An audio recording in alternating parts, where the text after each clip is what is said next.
Brasil vence o Peru, soma 6 pontos na data FIFA e garante novo fôlego para Dorival. Mas e o futebol?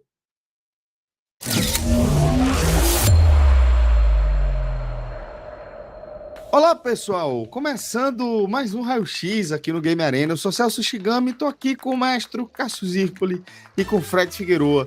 E hoje a gente vai trazer a nossa análise pós-10ª rodada das eliminatórias da América do Sul.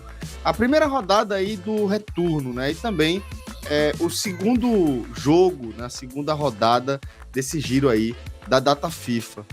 Uma rodada em que a gente viu resultados importantes acontecendo, algumas goleadas, 17 gols nesses 5 jogos que aconteceram na noite de terça-feira, tarde e noite de terça-feira, e a gente vai passar aqui por alguns desses jogos e por alguns temas que surgem a partir desses resultados e tudo que é correlato aí a essas partidas. Obviamente, vamos dar uma atenção toda especial também à apresentação do Brasil, que goleou a seleção do Peru, sem dúvida garantindo um fôlego, né, para o trabalho de Dorival Júnior, mas mantendo aí algumas dúvidas sobre a evolução do time em relação ao futebol. A matemática ficou tranquilizada, aí, ficou mais sossegada a questão da classificação, que bizarramente estava sob risco, mas agora as coisas estão, pelo menos do ponto de vista da matemática, mais dentro da normalidade. E a gente vai falar também sobre futebol. Antes de a gente começar a trazer aqui a nossa pauta, eu vou fazer um convite para você baixar o nosso app de Scores. Se você gosta de futebol, certamente você vai gostar também do aplicativo do Game Arena.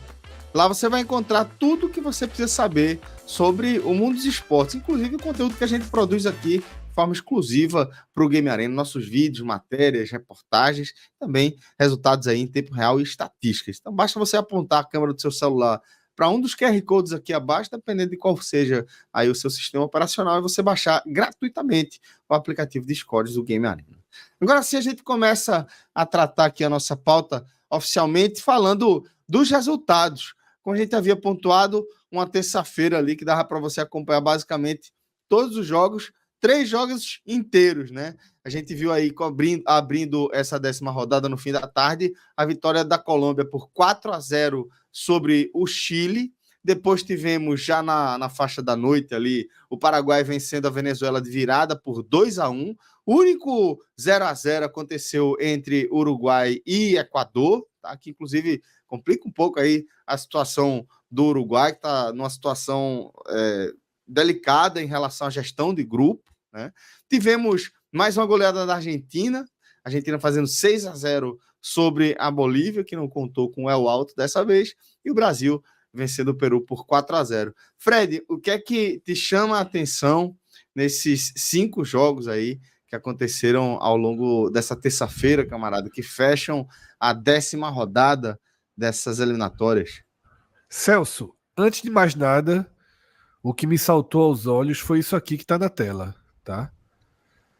Uniforme da Colômbia, lindíssima, né? Camisa linda da seleção colombiana, tá? Uma camisa especial comemorando 100 anos, tá? Da Federação Colombiana de Futebol, inspirada na seleção de 45, tá?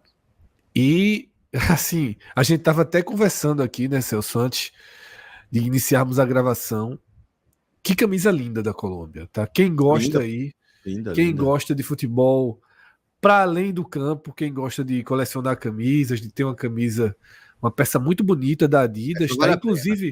Inclusive a Adidas utilizou o seu logo, sua logo clássica, né? Exato. Que não é que ela costuma utilizar das 3 listras, né? Pro futebol. Ela mantém essa logo, mas ela mantém essa logo para a linha de moda da Adidas. Isso. Né? Não para a linha de esporte. Para a linha de alta costura. E então, ficou quase uma marca d'água, né? Tanto a logo da Adidas, né? Quanto da Federação Colombiana, né? Muito bonita mesmo. Eu acho que as seleções... fala um negócio, seria até só meio arrogante, porque assim, a Colômbia deve adorar jogar com a camisa amarela, o Equador deve adorar jogar com a camisa amarela. mas eu acho que a camisa amarela ela é muito identificada para a seleção brasileira e acaba fazendo com que quem usa amarelo também acaba ficando... Segundo plano, concordo. Concordo. Essa aí seria uma identidade única da Colômbia, viu? Jogar linda. com, É jogar muito com esse linda. uniforme. Muito linda. Pois bem, chamou atenção também, Fred. Comentamos aí, né? Assim que abriu aqui o quadro, né, que você produziu, essa camisa aí realmente ficou linda. E dentro de campo, Celso? Exatamente. Dentro de campo, o resultado veio também, né? Fez jus a camisa, né? Tá dando certo. Luiz Dias joga bem, Rami Rodrigues joga muito bem, o mando de campo funciona quase sempre. Time da Colômbia tirando um tropeço aqui, como tinha sido até na rodada anterior, mas é muito regular. Ele é muito qualificado. Exatamente. E o Chile está no oposto. O Chile, assim, o Chile só não está fora da Copa. Ele é o lanterna hoje, só não está fora da Copa. Primeiro, porque faltam 24 pontos para disputar, né? São 18 rodadas, são 8 rodadas que faltam ainda. E se ele ficar tá em 10º. Se ele ficar em 7º, ele tem uma chance de ir para a Copa, porque ele vai para a repescagem. É basicamente por isso. Porque em termos de plano de jogo, assim, o Chile é uma negação. Assim, é muito, muito frágil. Muito frágil. Esse resultado, para mim, ele deixa claro o quanto da influência de condições, né, geográficas pesou na rodada passada, quando essa Colômbia foi derrotada pela Bolívia com um jogador a menos, né? Então, foi um resultado muito fora da curva, e aí a Colômbia coloca, né, o trem devidamente nos trilhos. É a segunda maior força do futebol da América do Sul na atualidade e confirma com uma goleada inquestionável, né, sobre o Chile, que Cássio já destacou tão bem, né? E, obviamente, também chama atenção uma esperada goleada da Argentina, tá? Inclusive, quem assistiu o nosso pré-jogo e fez as apostas de acordo com as nossas dicas, mesmo se a gente tem um especialista aqui, mandar um grande abraço para nosso amigo Samuel, que deve ter confiado na gente, né, e seguido nossas dicas, porque nós demos 2 dicas para essa rodada, para esse giro, né, dessa terça-feira. A gente apostou no favoritismo de Colômbia e Brasil, não foi, Fred? Isso, fizemos a dupla Colômbia e Brasil para poder elevar aí as odds, né? A gente conseguiu ali uns 66 com Colômbia e Brasil, e a gente orientou mais de 3 gols, não é no jogo não, mais de 3 gols da Argentina. Isso, tá? Perfeito. Só que a gente não estava contando que Messi estava afim. E Messi afim, só ele fez 3. Hat-trick fez de 2 Messi em 2 ali. minutos. 2 em 2 minutos. E faz com que a Argentina, né, obviamente é campeã mundial, uma seleção fortíssima, num patamar que o Brasil não consegue alcançar por hora, tá? Então, 2 goleadas, né, Cássio, que reforçam os dois times que melhor jogam futebol na América do Sul, né? No caso da Argentina, é difícil não traçar o paralelo com o Brasil em tudo, assim. Tem um vídeo na entrada da Argentina para o aquecimento. O que é Messi, não só para a torcida da Argentina, mas para o time da Argentina. O time da Argentina está inteiro para aquecer, isso não é para entrar em campo para jogar não, tá? Isso é para aquecer. O time está inteiro na boca do túnel, esperando o Messi. Por aquecer, o Messi tá vindo depois, ele entra, vai ser ovacionado e tal. Mas aí, não só tá esperando, quando o Messi chega, ele vai primeiro, ele puxa a fila. Assim, e não tem nenhuma cara de satisfação, tipo, a estrelinha tá demorando, porque ele tá no banheiro, pô, sei lá o que o Messi podia estar fazendo, mas podia ter uma insatisfação, aquela coisa, não, os caras ali, o time da Argentina, eu vejo assim que os caras realmente parecem aproveitar a oportunidade de estar jogando com um extraterrestre, assim, no futebol, assim, os caras, assim, eles se sentem, a impressão que eu tenho é que os jogadores da Argentina, da seleção da Argentina, eles se sentem privilegiados ali de continuarem jogando com o Messi. Já conseguiram ganhar a Copa, os que estavam lá, e assim, e é realmente esse, meu irmão, é aproveitar enquanto ele estiver lá, inclusive foi a volta de Messi para o Monumental, 80 mil pessoas, por exemplo. Deu um grande público até no Jogo do Brasil, 60 mil. Público anunciado, tá? Tá, vamos lá, anunciado. Porque no visual tinha um setor inteiro ali atrás do gol do Mané Garrincha que estava fechado. No anel inferior, muitas cadeiras vazias. Então, assim, uma coisa é público anunciado, vendeu ingresso, outra coisa é público presente, assim. O estádio Mané Garrincha cabe 70 mil, não sei se tem 10 mil lugares, parece até um pouco mais. E na Argentina anunciaram 80 mil e a imagem aérea do Monumental não cabe uma penada, assim, no estádio, assim. Então, o Monumental, que hoje é o maior estádio da América do Sul, em termos de capacidade de público. Então, realmente, a gente já está entrando no fim de 2024 e a relação da Argentina, desde que começou a ganhar a Copa América, naquela da pandemia, depois ganha o Superclássico, ganha a Copa do Mundo, enfim, continua em lua de mel. Enquanto o Brasil continua ali se arrastando, a torcida não enche como enche outros jogos, não só por falta de vontade, mas também pelo preço que se coloca nos jogos do Brasil, muito caros, e a diferença de desempenho, assim, mas é a Bolívia. Pô, a Bolívia teve vencido 3 jogos seguidos. Quando sai da altitude fica mais fácil? Fica, mas não é todo mundo que faz 6-0 na Bolívia, não, e sobretudo atropelando com o melhor do mundo, como o Fred falou, querendo o jogo. Então, a Argentina, 2 anos depois do título mundial, ela não baixou a guarda, ela continua, inclusive a Copa América nesse período, ela vai se aproximando para chegar como mais favorita em 26 do que era em 22. A gente está caminhando para chegar na condição em 26 melhor do que quando chegou em 22. E o Brasil... Ganhou a Copa América de Society, né, mas... E o Brasil está no oposto. O Brasil, em 22, tinha um time todo muito bem organizado e nesse momento goleou o Peru, mas a gente vai debater daqui a pouco, é uma goleada daquelas que não, na minha opinião, pelo menos assim, elas não são tão categóricas em relação ao que o time ainda pode fazer. Entraremos nesse assunto em instantes. Antes, vamos trazer também como fica a classificação, porque finalmente deixou de ser algo crucial aqui para o nosso debate, né? Lembrando aí, teremos em 2026 uma Copa do Mundo expandida, tá? Com 6 vagas e meia aqui para as disputas das eliminatórias na América do Sul. Tá? Tem mais time se classificando do que ficando de fora. E mesmo nesse cenário, o Brasil, que é a única seleção a disputar todas as edições da Copa do Mundo, esteve, de certa forma, de certa perspectiva, com a vaga ameaçada. Lógico que a gente está falando de forma precoce, pois entendemos que é somente a primeira rodada do retorno. Mas acredito, Fred, que agora a gente pode deixar a matemática um pouco de lado, tratar aqui, pelo menos da parte do Brasil, né? Para a classificação do Brasil, e tratar da classificação mais de forma geral agora, né? É isso, Celso. Esses 2 jogos do Brasil deixaram a seleção não onde deveria estar, né? Pelo tamanho, pela tradição, pela importância, né? Até pela quantidade de jogadores que possui, né? De alto nível.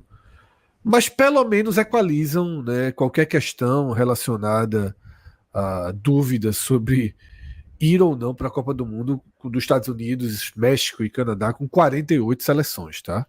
Então, assim, de fato, talvez nos próximos programas a gente acompanhe cada vez menos, né, essa questão da classificação com foco no Brasil, porque outras disputas vão ganhando corpo, tá? Notoriamente a disputa ali pela última vaga direta e pela vaga da repescagem, né? A gente tem ali 3 seleções absolutamente inseridas nesse contexto: Paraguai, Bolívia e Venezuela.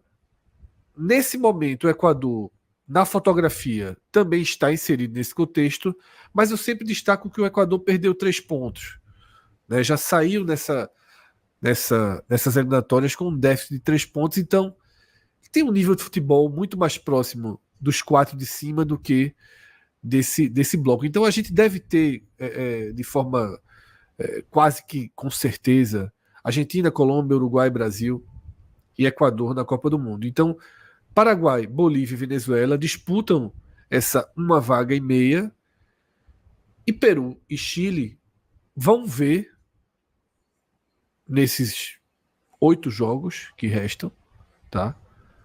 vão ver se conseguem uma recuperação. A gente até tinha trazido no programa de pré-jogo dessa rodada que não seria agora. Isso, Não seria agora, tá? isso. Porque o Chile pegaria a Colômbia fora de casa e o Peru enfrentaria o Brasil fora de casa. Tá? Então, Era os dois tomaram muita 4-0. condição de zebra, né? E Os dois tomaram levaram. 4-0. Perfeito. Tá? A Bolívia também não andaria. Tomou 6-0 da Argentina. Isso. E eu até brinquei. Para esses times é torcer muito para que Paraguai e Venezuela termine empatado. Chegou a estar 1-1 o jogo. A Venezuela abriu o placar dentro de Assunção. Não, na verdade, a Venezuela abriu o placar. O Paraguai perdeu um pênalti. Perdeu um pênalti. Inacreditável, assim. É daqueles pênaltis assim, quando muito mal batido, toda vez faz quando o cara bateu com muita categoria, deslocou, mas quando o cara perde com aquela forcinha ali, é impressionante quando passa um ar de displicência. Mas depois conseguiu virar com 2 gols no segundo tempo de Sarabia. Um deles, inclusive, com assistência de Enciso, que tinha perdido o pênalti. E é isso, sabe, Celso? Eu acho que a questão da classificação vai ficar cada vez mais direcionada para essas seleções secundárias, né, seleções mais coadjuvantes do continente. E aí, nesses programas, nesse acompanhamento desses 8 jogos que restam, o futebol, o nível de atuação, ele passa a vir em primeiro lugar, e é o que a gente, né, vai fazer a partir de agora. Então, Fred, vamos ao jogo do Brasil, tá? Como pontuamos aí, né, desde o início do programa, o Brasil goleou de fato aí a seleção do Peru, com o destaque que a gente trouxe do pré-jogo, que era a ausência de Danilo, até então capitão da seleção, e um dos símbolos desse momento ruim que o Brasil vem enfrentando. Mas o fato é que, apesar dessa mudança, o Brasil não mudou tanto a forma de raciocinar e a forma de estruturar as suas jogadas. Conseguiu, Fred, traduzir a sua superioridade de posse de bola em gols, em volume de jogo, principalmente a partir do momento em que abre o placar num pênalti que é incontestável, um pênalti que, para mim, assim, a única dúvida que eu tenho é por que tanta demora para ver se aquele lance é pênalti ou se não é. Mas, uma vez que a porteira foi aberta, o jogo se desenhou mais favorável ao Brasil, e a gente até pode falar em evolução de futebol, em transição, em novos nomes, em novos caminhos a partir daí. Por isso, queria que você trouxesse também a sua leitura, companheiro. Celso, eu acho que a melhor forma de analisar essa partida é vindo por blocos. O primeiro deles a gente já trouxe quando a classificação estava na tela. É o distensionamento com a classificação, com qualquer pressão surreal de colocar em risco a vaga na Copa do Mundo. Então, esse módulo, o Brasil avançou. O segundo módulo é o nível da pressão sobre Dorival Júnior. Lembrando que essas eliminatórias, que já estão bem avançadas, a América do Sul está muito avançada em relação à eliminatória para 2026. A gente já está no primeiro jogo do retorno, faltam 8 rodadas, e já vamos ter mais 2 em novembro. A gente fecha 2024 faltando 6 partidas para acabar as eliminatórias, 3 giros. E a verdade é que jogando 12 vezes já era para estar acabando. Assim, francamente, jogar, meu irmão, 18 vezes na eliminatória, eu acho assim um absurdo. Quando fala 12, não é só corroborar o que você está dizendo, só pegar esse detalhe, que esse giro agora, na verdade, era para estar acabando já a Sul-Americana. Mas enfim, pode continuar, Fred. Mas é isso, mesmo assim, a gente fecha 2024, faltando 6 jogos, 3 giros, tá? 3 giros. Exatamente. Ou seja, por que eu trouxe essa questão do avanço das eliminatórias, das datas? Porque isso está diretamente relacionado com a pressão sobre Dorival Júnior. Esse ciclo do Brasil é o ciclo da perda de tempo. O Brasil já foi comandado por Ramon. Ramon. O Brasil chegou a ser comandado por Ramon nessas eliminatórias. Ramon é o técnico das divisões de base que talvez tenha colocado o Brasil na pior era, no pior momento das suas divisões de base, deixando o Brasil fora da Olimpíada, inclusive. Tá? Fernando Diniz foi um treinador tampão que guardou um lugar para um Ancelotti que nunca veio. Hipotético. E Dorival Júnior, ele, depois de começar com 2 amistosos, né, contra Inglaterra e Espanha, muito promissores, ele acabou caindo nesse poço aí, sem fundo, que a seleção brasileira tem atravessado e atravessou durante 2024. Mas essas 2 vitórias diminuem um pouco a pressão sobre ele.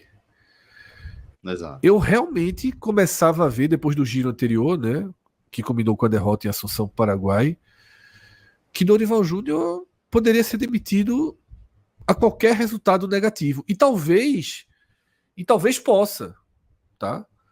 Talvez ele no giro de novembro, uma derrota para a Venezuela, um empate para o Uruguai, ou ao contrário, pode elevar de novo essa pressão. E aí, com o final da temporada do futebol brasileiro, alguns nomes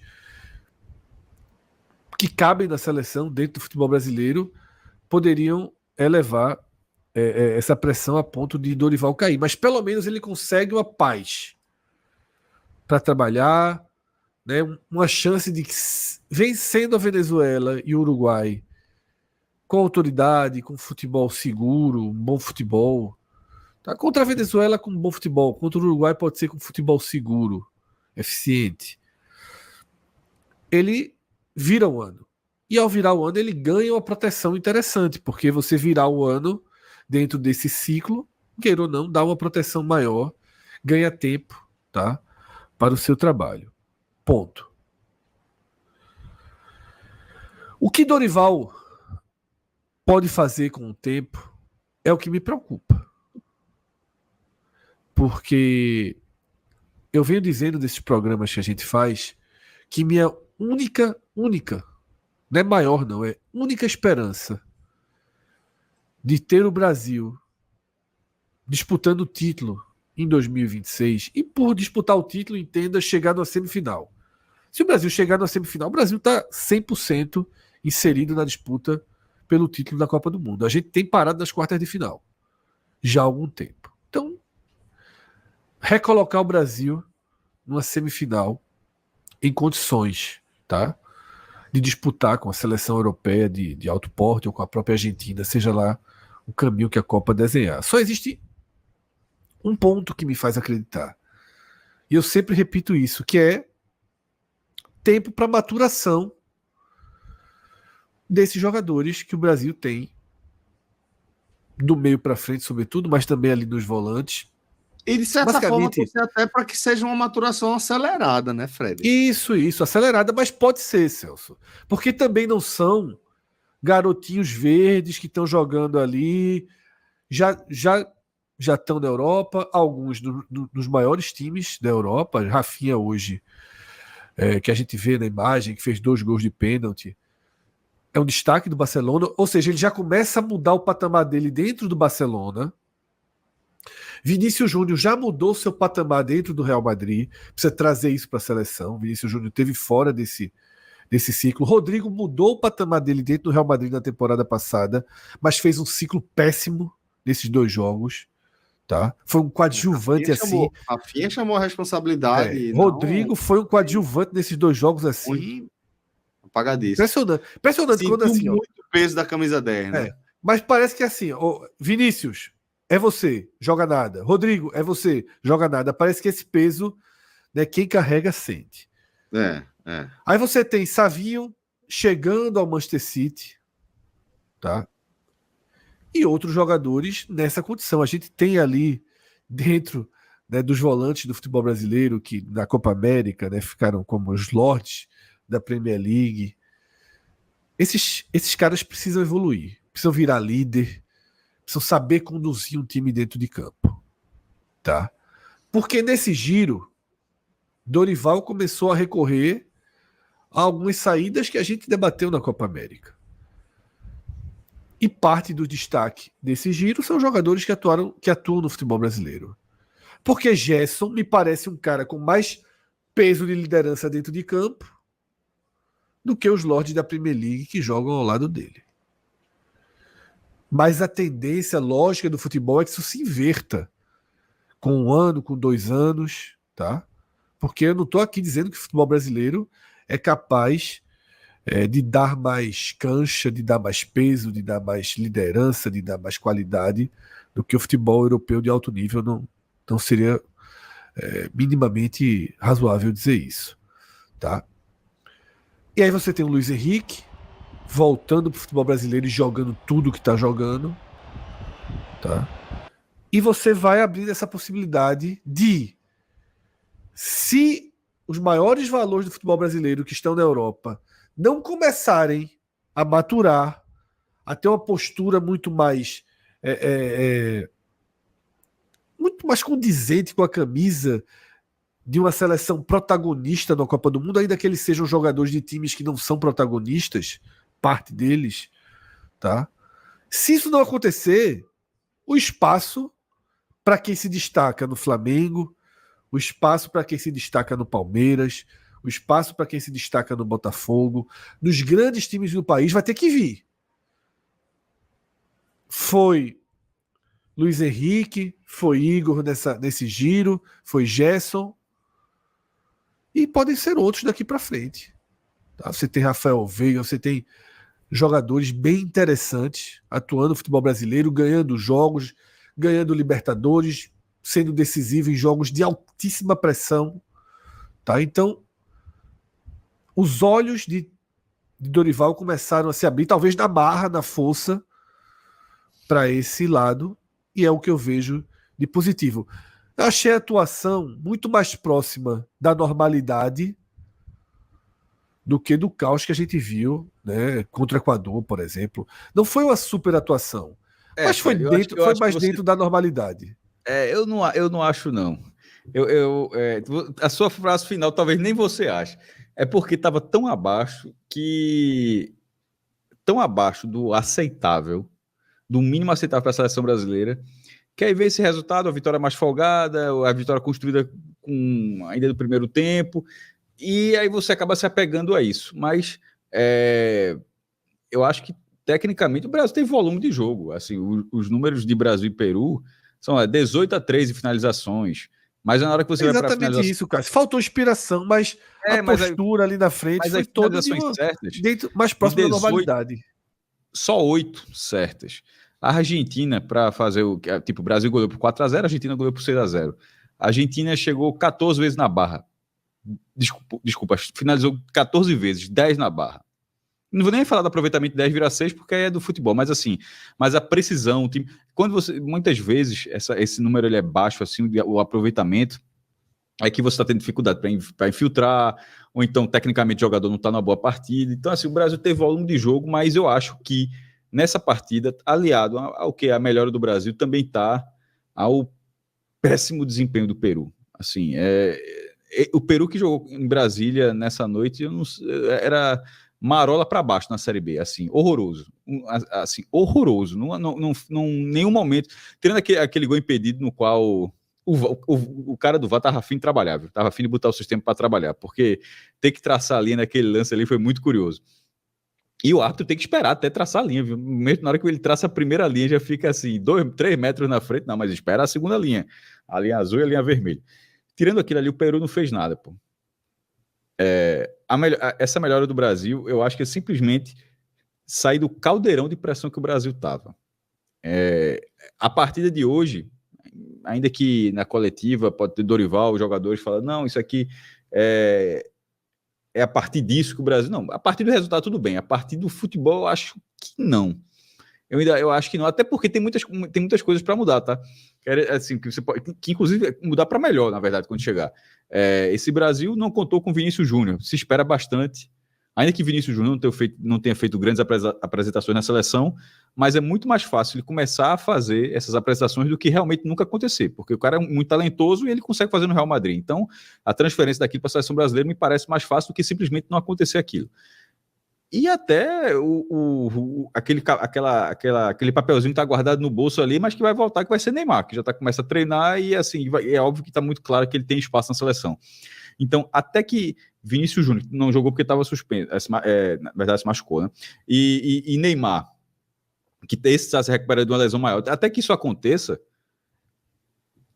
isso para mim eu trato como o mínimo aceitável. O mínimo aceitável é o Brasil não correr risco, mas eu não acho que tenha sido uma vitória de lavar a alma. Assim, porque não poderia ter sido 2-0 lavando a alma, poderia ser 2-0 com domínio pleno, Poderia. assim, grandes jogadas, toque Agora, de primeira, eu não acho que ninguém falou sobre lavar a alma, né? Não, eu tô falando, Fred. Porque você discordou da minha frase foi um pouco mais próxima da normalidade. Não, porque depois você olhar o vídeo, depois você mesmo fala, aí você fala assim, depois você volta e diz, pronto, é esse ponto que eu vou, é o parte do segundo ponto que você trouxe. Porque você mesmo disse normalidade depois, mas você falou normalidade, mais, aí você colocou mais, mas não foi uma grande prestação, foi quando eu entrei. Então, essa normalidade que eu enxerguei você falando foi muito mais por não ter corrido risco. Mas essa não é a normalidade do Brasil. A normalidade do Brasil é ser mais do que isso. Eu acho que para o Brasil voltar à normalidade ainda falta alguma coisa. Eu não acho que o Brasil voltou à normalidade.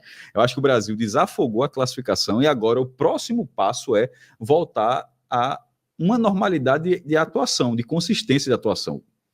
E que não é simplesmente fez 4-0 no Peru, então beleza, então tá ótimo o resultado. Não. Isso era muito fácil, precisava nem estar fazendo vídeo, a gente precisava nem estar fazendo vídeo aqui. O placar fala sozinho.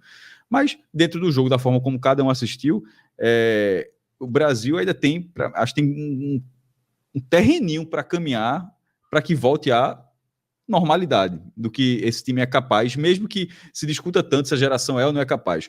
Pode não ser a maior geração da história do Brasil, mas é uma geração muito acima do Peru, uma geração muito acima do Chile, uma geração muito, muito acima do Equador, muito acima de quase todos os concorrentes que o Brasil está tendo na América do Sul e que em vários jogos isso não fez diferença. E era para fazer diferença.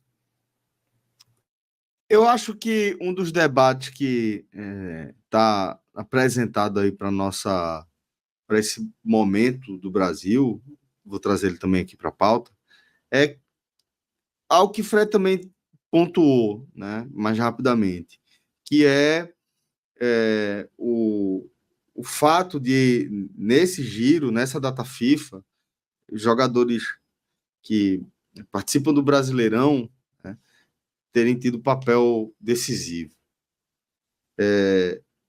E eu acho que isso conta muito, Fred, para aquele debate sobre o momento, a gente respeitar o momento e a capacidade decisiva de determinado jogador naquele determinado momento versus o status que ele alcançou na carreira, né?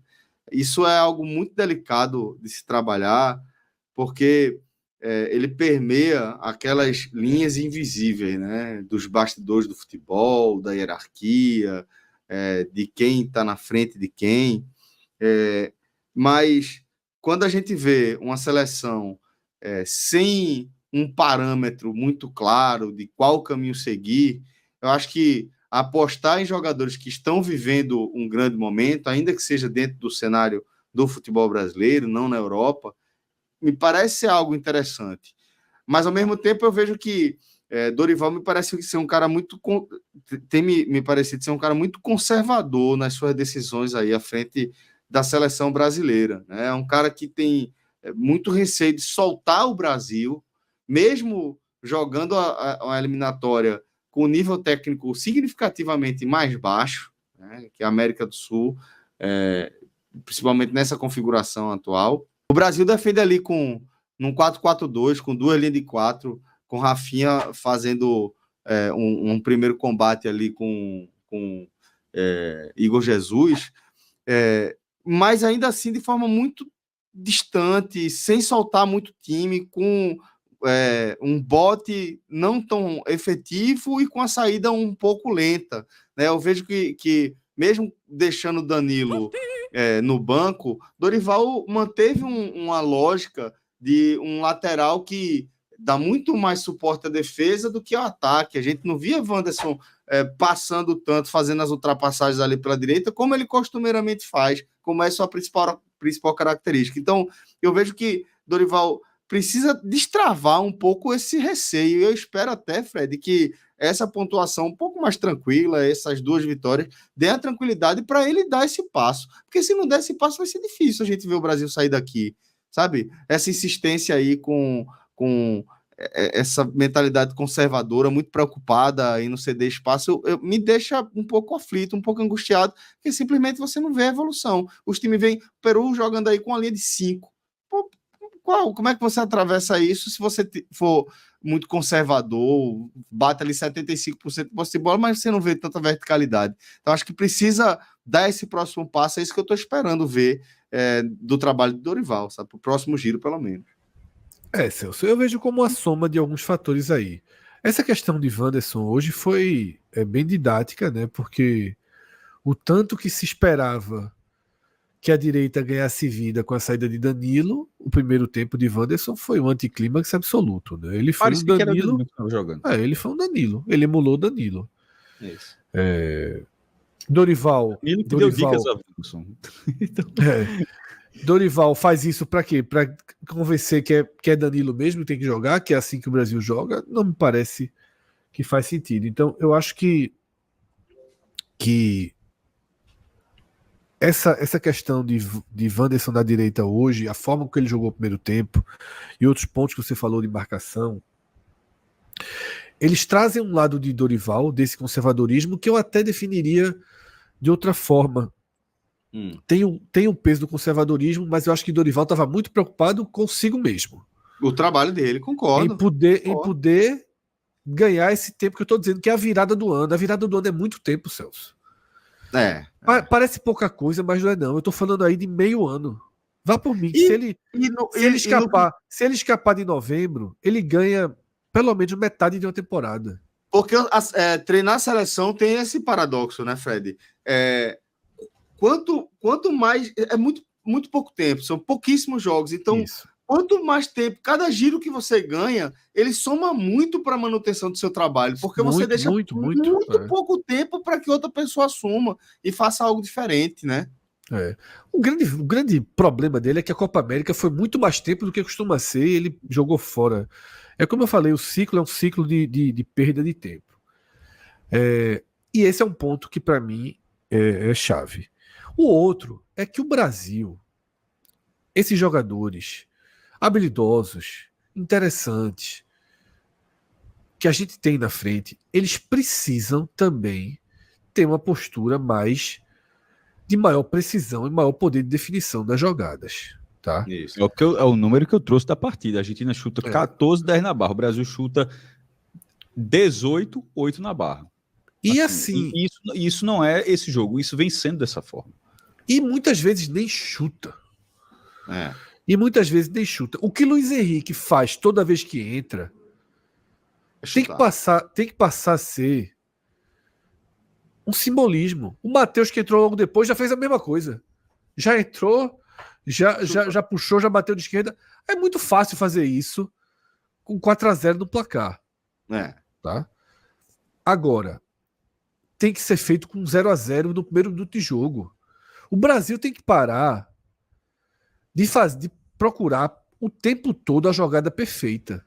Exatamente. Quando não está preparado pelo seu treinador, por repetição, não tem um coletivo forte o suficiente para sair a jogada perfeita. Então, assim, tem que chutar mais, tem que ser mais simples. Tiveram algumas bolas absolutamente irritantes da partida. A bola do pênalti, do segundo pênalti, irrita um pouco a postura do jogador, porque o peruano foi lá afobado e fez o pênalti. Mas não bate. Corta para um lado, toca para o outro, tenta dar um golzinho de cobertura. Teve um gol teve uma bola no primeiro tempo. Rafinha, porra. Não tinha nem espaço para dar de cobertura por cima do goleiro. Então, sapatada ali, pô. Sapatada no segundo pau. É frescurinha demais, assim. É um excesso de frescurinha. Eu acho que na Copa do Mundo não tem frescurinha. Os caras vão mais para uma linha de sobrevivência, mas você não pode chegar e dizer assim, agora que é Copa do Mundo, Não pode, porque na Copa América Agora não tá conseguiu. valendo. Na Copa América não conseguiu. Tá? E não vai ter um outro grande teste até lá. Você tem que soltar isso dentro das eliminatórias. Em um ou outro amistoso que você faça com a seleção mais forte. O Brasil tem que esses caras que jogam na frente tem que soltar mais o poder de decisão deles. Tá? É muito baixo o poder de definição e decisão desses jogadores. Muito baixo mesmo. Tá? Rodrigo, Rafinha, Savinho, Vinícius Júnior. Principalmente se você entre? comparar com a história dos homens de frente do Brasil, né, velho? Tem que aumentar muito vertical, e se comparar muito com os jogadores que jogam nas maiores seleções do planeta. Exato. O pior é que esses caras têm capacidade. Tá? Nos clubes conseguem ser. Rodrigo não é um jogador de baixo poder de decisão no Real Madrid. Vinícius Júnior muito menos, pô. Então, assim, tem que soltar na seleção. Tem que ter, abriu, bate. Cortou pra dentro, chuta. Abriu o bate. Tem que começar a soltar um pouquinho mais. Ó, você vê o golaço que um cara como o Andrés Pereira consegue meter ali, pô. Uma jogada daquela que o Brasil consegue construir. É isso que tu tem que fazer. É isso que o Brasil tem que fazer. Tem que fazer no 0x0. No 0x0 sai no 0x0, exato, Fred. Exato, sai, no 0x0 mesmo que eu tô fazendo. É como você no falou. No 0x0 quer fazer o goleiro da pequena Peru área. o Peru tem que olhar pro Brasil assim, quando bater o centro, falar, velho, agora o bicho pegou. Se segura que lá vem o Brasil. E é isso, pô. É isso, é amassar os caras lá embaixo, pô. É botar a bola pra dentro. É ser vertical. E é isso que eu tô sentindo falta. Mas seguiremos aí acompanhando o passo a passo do Brasil, a evolução até o caminho, ao longo do caminho aí para a Copa do Mundo. Queria agradecer, tá, a todo mundo que tem dado play aí, que tem feito com que o nosso trabalho chegue cada vez mais longe. Fica aí o convite, o pedido, se você puder contribuir também com o nosso trabalho, deixa aqui o seu like, deixa aqui o seu comentário, se inscreva no nosso canal, habilita aí o sininho para que toda vez que saia conteúdo novo você seja notificado e não perca nada que a gente trouxe aqui. Muito obrigado pela moral, galera. Forte abraço. Até a próxima. Valeu. Tchau, tchau.